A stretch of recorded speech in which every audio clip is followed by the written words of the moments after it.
দর্শক, আজ সারা দেশে অনুষ্ঠিত হয়েছে ঈদে মিলাদুন্নবী।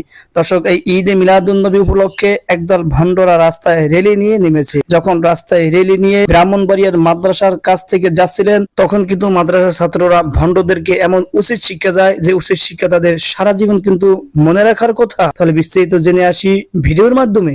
দর্শক, আমি মনে করি প্রকৃত আশিকে রাসূল তো তারা, নবীর সুন্নাত মোতাবেক জীবন করে যারা। প্রকৃত আশিকে রাসূল তো তারা, নবীর জন্য জীবন দেওয়ার জন্য প্রস্তুত যারা। রাসূলের ভালোবাসার প্রশ্নে আমি আমার ভাইকে ত্যায্য করতে প্রস্তুত, আমি আমার বাবাকে ত্যায্য করতে প্রস্তুত। ঈমানের প্রশ্নে, আকীদার প্রশ্নে, ইসলামের প্রশ্নে, রাসূলের প্রশ্নে আমি আমার নেতাকে প্রতিহত করতে প্রস্তুত।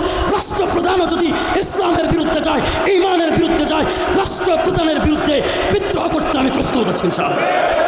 অথচ আজ যাদেরকে দেখতে পাচ্ছেন আশিকে রসুল দাবি করে মাঠে ঘাটে মিছিল করতেছে, র্যালি করতেছে, তাদের পিছনের দিকে তাকালে দেখা যায় রসুলকে যখন গালি দেয়, আল্লাহকে যখন গালি দেয়, কোরআনের বিরুদ্ধে যখন নাস্তিকরা কথা বলে, এই সকল কুখ্যাত আশিকে রাসূলদের খুঁজে পাওয়া যায় না। আমি মনে করি এরা কোনোদিনও আশিকে রসুল নয়, তাহলে কুখ্যাত ভণ্ড, কুখ্যাত শয়তান। এখনো যদি আমাদের বাংলাদেশে এই সকল ভণ্ডদের বিরুদ্ধে আমরা রুখে না দাঁড়াতে পারি, তাহলে আমরা আর কখন এই সকল ভণ্ডদের বিরুদ্ধে রুখে দাঁড়াবো বলেন?